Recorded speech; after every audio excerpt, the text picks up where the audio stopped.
22 जुलाई से सावन का महीना शुरू हो रहा है और उत्तर प्रदेश में इससे पहले ही राजनीतिक विवाद शुरू हो गया है।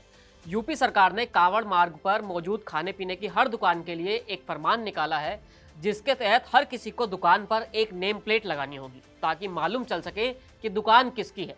ये इसलिए किया गया है ताकि कांवड़ लेने के लिए जो लोग जा रहे हैं उनकी आस्था को ठेस न पहुंचे। सरकार के इस आदेश के आने के बाद से ही मेरठ, मुजफ्फरनगर, बिजनौर समेत पश्चिमी यूपी के पूरे कांवड़ यात्रा रूट पर कई दुकानों के बाहर नेम प्लेट दिखाई दी गई है।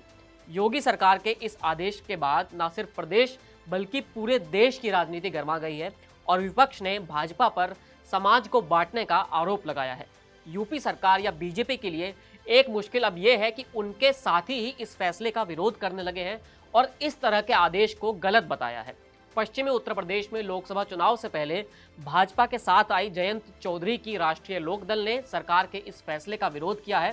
आरएलडी के प्रवक्ता अनिल दुबे ने भी कहा है कि योगी सरकार का ये फैसला गलत है, इसकी समीक्षा होनी चाहिए। हमारी पार्टी के अध्यक्ष जयंत चौधरी की भी यही राय है। आरएलडी के साथ साथ बिहार की जेडीयू ने भी अपनी राय स्पष्ट कर दी है। जेडीयू प्रवक्ता केसी त्यागी ने साफ कहा है कि सरकार को ऐसे निर्देश नहीं जारी करने चाहिए जिससे सांप्रदायिक विभाजन हो। सरकार को इस पर दोबारा से विचार करना चाहिए। बिहार से ही आने वाले केंद्रीय मंत्री चिराग पासवान ने भी यूपी सरकार के इस फैसले का खुलेआम विरोध किया है। कांग्रेस, समाजवादी पार्टी समेत बाकी तमाम पार्टियां तो पहले से ही बीजेपी सरकार के इस फैसले का विरोध कर रही थी, लेकिन भाजपा की मुश्किल तब ज्यादा बढ़ गई जब सहयोगी पार्टियों ने ही मोर्चा खोल दिया। इस फैसले और इस पर हो रहे विरोध के पीछे सियासी संदेश भी है, क्योंकि मुजफ्फरनगर की मीरापुर विधानसभा सीट पर उपचुनाव होने हैं।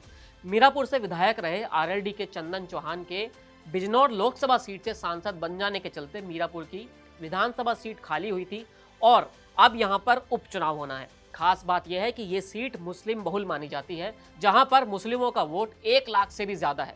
कांवड़ यात्रा के इस रूट पर जिस तरह से दुकानदारों के नाम लिखे जा रहे हैं उसे मुसलमानों के साथ भेदभाव के नजरिए से देखा जा रहा है। ऐसे में आरएलडी योगी सरकार के इस फैसले पर सुर में सुर मिलाकर मीरापुर सीट पर मुस्लिमों को नाराज करने का जोखिम नहीं उठाना चाहती है। इसलिए जयंत चौधरी की मंशा है कि सरकार अपना ये फैसला वापस ले ले।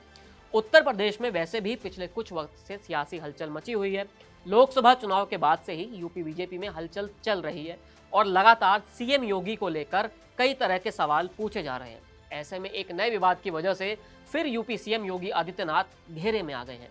वैसे भी उत्तर प्रदेश की सत्ता की कमान सीएम योगी आदित्यनाथ के संभालने के बाद से ही यूपी सरकार कांवड़ियों को लेकर खास मेहरबान रही है।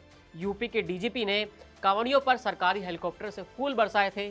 सावन के महीने में कांवड़ियों के रूट पर मांस की बिक्री पर रोक लगाने का भी काम किया गया था और इसके अलावा भी यूपी सरकार की ओर से कई ऐसे फैसले लिए गए थे जो कांवड़ियों से जुड़े हुए थे।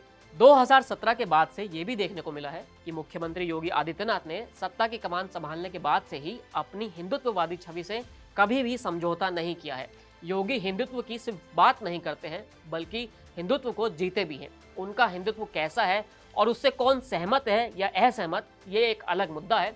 लेकिन सीएम योगी के नेतृत्व में उत्तर प्रदेश में भगवा सियासत की धार को तेज लगातार हुई है। लेकिन अब कांवड़ यात्रा मार्ग पर नेम प्लेट से जुड़े विवाद पर क्या योगी आदित्यनाथ बैकफुट पर जाएंगे या नहीं, इस पर हर किसी की नजरें बनी हुई हैं। इस वीडियो में इतना ही, फिर मिलेंगे नई वीडियो के साथ। शुक्रिया।